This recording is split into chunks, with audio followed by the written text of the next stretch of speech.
Now, while the Tejasvi Yadavs and the Chirag Paswans may be appealing to the young voter demographic, what does the Gen Next of Bihar voters want? Remember, in 2019, Narendra Modi's victory was to a large extent driven by first-time voters and those under 25. But the same voters in 2020 in Bihar appeared divided in the state election, with Tejasvi getting a lot of support. What's the view this time? I've come to Patna College, where, remember, the likes of Lalu Prasad and Nitish Kumar had cut their political teeth.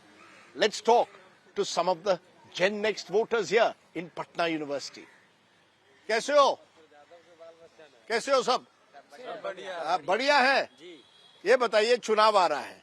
चुनाव आ रहा है, आप लोगों के young generation के सामने सबसे बड़ा सवाल क्या है? किसके साथ है यंग? कौन सा मुद्दा है आपके सामने? किस मुद्दे पर आप वोट दोगे? शिक्षा, बेरोजगारी, चिकित्सा पे। शिक्षा, बेरोजगारी, चिकित्सा। कोई नेता है जो इन मुद्दों पर आपको आश्वस्त कर रहा है या नहीं? कौन? तेजस्वी यादव। आप तेजस्वी यादव कह रहे हो? आप? राहुल गांधी। राहुल गांधी। आप? जी हम तो निष्पक्ष है जी। निष्पक्ष है। आप? जी तेजस्वी यादव। तेजस्वी यादव। आप? नीतीश कुमार। नीतीश कुमार। अभी भी आपको नीतीश कुमार पे विश्वास है? आप? राहुल गांधी। राहुल गांधी। अच्छा, वेरी गुड। ये बड़े अलग अलग व्यूज है। सबसे बड़ा मुद्दा क्या है आपके लिए? सबसे बड़ा मुद्दा तो बेरोजगारी है। बेरोजगारी है। आपको नहीं लगता कि यहाँ रोजगार है बिहार में? नहीं, ज्यादा नहीं लगता रोजगार है, क्योंकि अगर रोजगार होता तो आउट ऑफ बिहार कोई थोड़ी काम करने जाता। कोई नेता आपको इंस्पायर करता है कि नहीं, कि इस नेता को देखकर आपको लगता है ये कुछ बदलेगा बिहार? चिराग पासवान सर। चिराग पासवान। क्योंकि यूथ है, वो ज्यादा हम लोग को रिलेट कर पाएंगे हम लोग की प्रॉब्लम को। पर तेजस्वी यादव भी यूथ है। बट सर उन्हें नहीं सर, ज्यादा भरोसा हमें। सर वो 9वीं फेल है। वो 9वीं फेल है। तेजस्वी यादव 9वीं फेल है। 9वीं फेल ने रोजगार दिया। हाँ। लेकिन ग्रेजुएट लोगों ने तो मणिपुर को जला दिया। वाह, इस पर क्या कहना चाहिए? ये कह रहे हैं 9वीं फेल ने तो जॉब दिया, ग्रेजुएट लोगों ने मणिपुर जला दिया। जॉब सर लालू यादव के कार्यकाल में आता तब ज्यादा अच्छा था, अभी तो नीतीश का कार्यकाल था तब जॉब आया इतना। नीतीश कुमार तो एक टाइम बीजेपी के साथ रहते हैं, एक लालू जी के साथ रहते हैं, तो आपको नीतीश जी में अभी भी विश्वास है क्या? नाम है मेरा बात।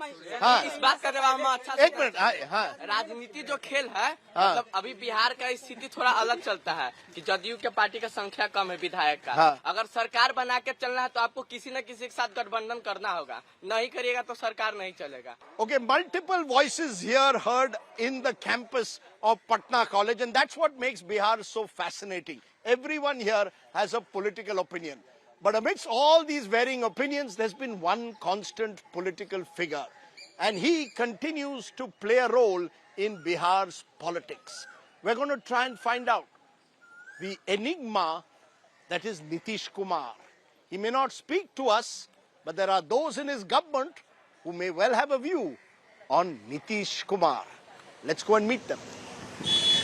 The BJP's on-off alliance with Nitish Kumar is one of the many mysteries of Bihar politics. In this election, the BJP is contesting only 17 of the 40 seats, giving the remaining 23 to Nitish and other allies. How is this alliance arithmetic going to really play out at election time? Let's go and meet the Gen Next leader of the BJP. It's Deputy Chief Minister Samrat Chaudhary.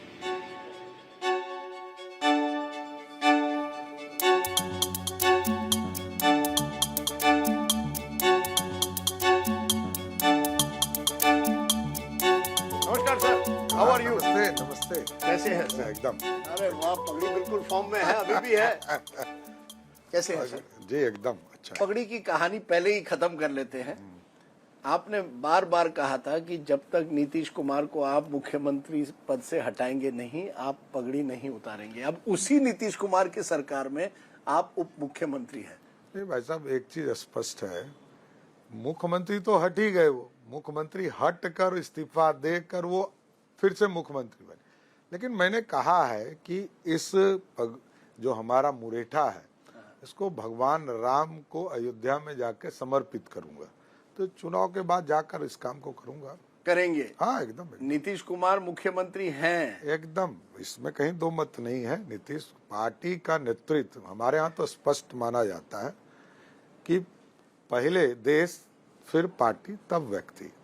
हमारा commitment, सम्राट चौधरी का commitment, लेकिन जहां तक commitment पूरा होने का बात है तो मैंने तो कहा ही कि मुख्यमंत्री पद से तो उनको हटा ही दिया, नहीं हटाकर वो फिर से मुख्यमंत्री बन गए। फिर हमने सहयोग करके बनाया। कहीं ना कहीं बीजेपी को नीतीश कुमार की जरूरत है इस चुनाव में, इसलिए आपने उनको अपने तरफ किया है, क्योंकि आप जानते हैं बगैर नीतीश। खाने का समय हो गया। अच्छा, खाने का समय, चलिए जैसे जैसे सवाल थोड़े कठिन होते हैं, खाना खाते हैं, टाइम फॉर लंच। आइए आइए सर, थैंक यू।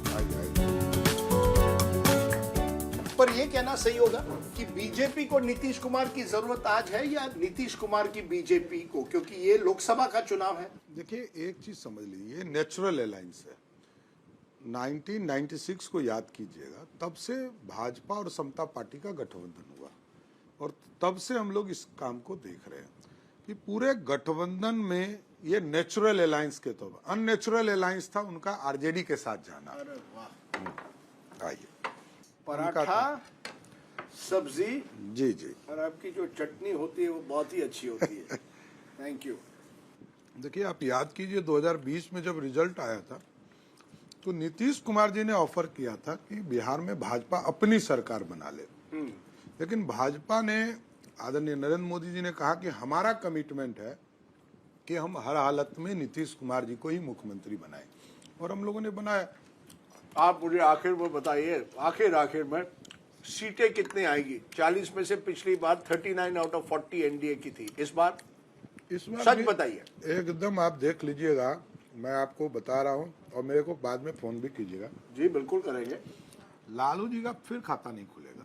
चलिए, तो 40 आउट ऑफ 40, एकदम 40 आउट ऑफ 40, 100%। ये कैमरा पर मैं एकदम रिकॉर्ड मैं कर बोल रहा रहा हूँ। हूँ, आप लिख के आप हमसे बात जरूर कीजिएगा। 40 आउट ऑफ 40। चलिए, मैं अब आपको 10 आउट ऑफ 10 दे रहा हूँ इस खीर के लिए।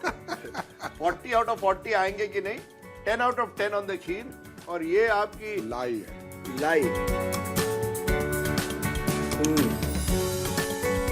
ये बाढ़ का इलाका का है। नीतीश जी इस इलाके से सांसद होते थे।